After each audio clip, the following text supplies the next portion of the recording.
Hello guys, and welcome to another episode of Tax and Financial Matters, the place where we discuss tax and financial matters.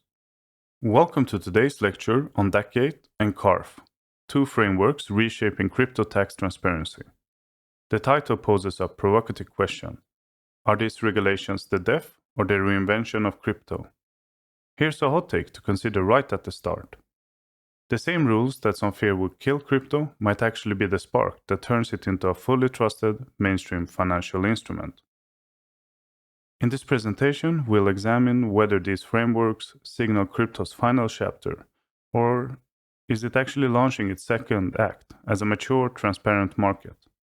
By exploring the details, intentions, and implications of DAC8 and CARF, you can decide whether we're witnessing the industry's end or its rebirth. We'll start by setting the stage, reviewing the context and evolution of DAC8 and CARF.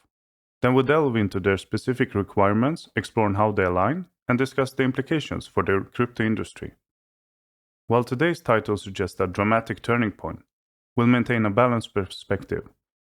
These frameworks may feel restrictive, but they could also represent a constructive step towards crypto's integration into the global financial system. Crypto's explosive growth led to heightening scrutiny by tax authorities worldwide. DAC8 and CARF represent a global response to ensure that the crypto asset activities are no longer hidden. While some view these rules as restrictive barriers that might actually kill crypto's free spirit, others see them as paving the way for a stable, trustworthy market that could flourish in the long run. DAC8's adoption is a watershed moment in the EU tax policy. Reporting obligations for crypto asset service providers, CASPs, will soon be a fact of life.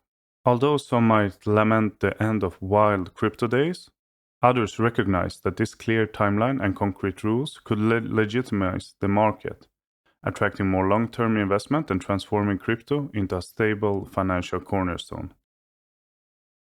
The OECD's CARF sets a global benchmark with detailed technical guidance and an official XML schema released in October 2024. CARF is no longer theoretical. Instead of feeling like a global clampdown, it's a structured path that can help crypto transcend its reputation as a fringe asset class. Under CARF's umbrella, crypto may evolve from a niche curiosity into a trusted international financial instrument. So what is actually the objective, or rather the objectives of DAC8? Well, DAC8 ensures tax authorities can see and assess crypto-related taxable events accurately. The introduction of joint audits and alignment with CARF suggests that the EU isn't just closing loopholes, it's creating a cohesive regulatory environment. While these moves feel like constraints, they might also nurture a more mature industry, facilitating crypto's evolution from speculative tokens into credible mainstream assets. CARF fills the gaps between the traditional tax frameworks missed. By ensuring no corner of the crypto world remains opaque, CARF encourages legitimate growth. Viewed positively, these standards help build bridges between crypto and conventional finance, potentially spurring a reinvention of the crypto ecosystem, one that appeals to regulators, investors, and the public. And what is actually the scope of DAC8? Well, by covering a wide range of crypto assets, DAC8 reduces opportunities for tax evasion and uneven enforcement.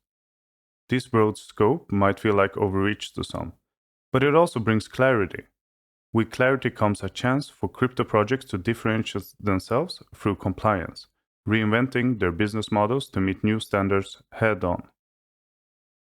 The CARF acknowledges crypto's diversity. Instead of stifling innovation, this comprehensive scope sets consistent rules across various asset types. If the industry rises to the challenge, it can turn these broad regulations into a bedrock that supports innovation within a stable, globally recognized framework, elevating crypto's stature and legitimacy. Under DAC8, the obligation to report falls on CASPs dealing within the EU markets. Leveraging existing AML and Know Your Customer frameworks, DAC8 reduces redundancy and ensures that compliance becomes a natural part of operations. The industry may grumble at first, but over time, integrating these reporting duties can build trust and encourage the reinvention of crypto's image as regulated and reliable. For the CARF, reporting responsibilities depend on each jurisdiction's laws, influenced by the OECD guidance. Entities that can identify customers and their transactions must step up.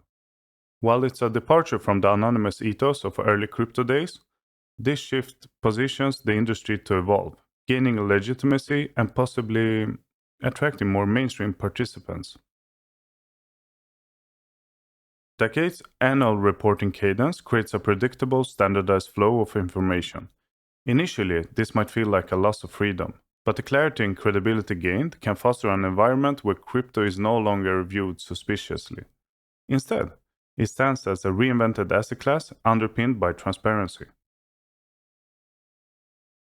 And regarding the reporting obligations on the CARF, the CARF's uniform reporting standards mean that CASPs around the world can operate on a level playing field.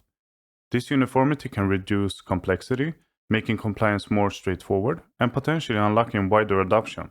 Well, the outcome? A reinvention of crypto where compliance isn't a hurdle, but a cornerstone of global recognition. DAC8's reliance on existing AML and Know Your Customers norms streamlines compliance. This isn't about destroying crypto spirit. It's about integrating it into familiar, trusted systems.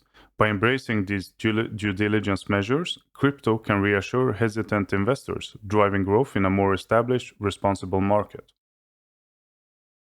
And CARF's due diligence rules, they actually mirror CRS, a well-understood global standard. By adopting proven procedures, the crypto industry aligns itself with established norms, far from a death sentence. This can actually be a strategic reinvention, merging crypto's innovative potential with the reliability of a long-standing financial framework. And of course, there will be enforcements and penalties under DAC8. Stricter enforcement, including joint audit, means authorities can't be easily circumvented. While some fear that heavy-handed enforcement could stifle the industry, it may also weed out bad actors. This cleansing effect can foster a healthier ecosystem, propelling crypto into a chapter defined by trust rather than secretive maneuvering. And regarding the penalties and enforcements within the CARF system, well, under CARF, enforcement relies on local laws and global cooperation. This peer pressure aligns jurisdictions around shared standards. The resulting credibility could attract more conventional investors and institutions, reinforcing the idea that crypto can be born as a stable and respected sector. With DAC8 and CARF implementation timelines set, or at least well defined, the crypto industry has a roadmap. Early adopters of compliance measures stand to gain that competitive advantage. Instead of lamenting lost freedoms, these entities can reposition themselves as pioneers in a reinvented market, leveraging rules as a catalyst for credibility and growth. And while new compliance requirements involve costs, they also lower uncertainty. Unified standards and aligned frameworks mean fewer surprises. By embracing these obligations, the industry can transform itself into a space where diligent actors thrive, creating a stable environment that benefits both providers and customers. And well, there are probably some practical compliance strategies, where the practical steps, like early gap analysis and leveraging the new schemas, help entities not just to comply, but strategically position themselves for a future where regulation and transparency are givens. Reinvention means adaptation. Those who adapt efficiently will shape the crypto market's next chapter. But the story doesn't end here. As crypto continues to innovate, so will regulators. Instead of dreading these adjustments, the industry can view them as opportunities to refine and perfect its compliance stance. The end result could be a crypto environment that is not dying, but thriving, reborn under the banner of legitimacy, accountability, and growth. And finally, some key takeaways. Far from sounding like a death knell, DAC8 and CARF could spark a renaissance. By compelling transparency and responsibility, these frameworks encourage the crypto industry to pivot from speculation and anonymity to credibility and trust.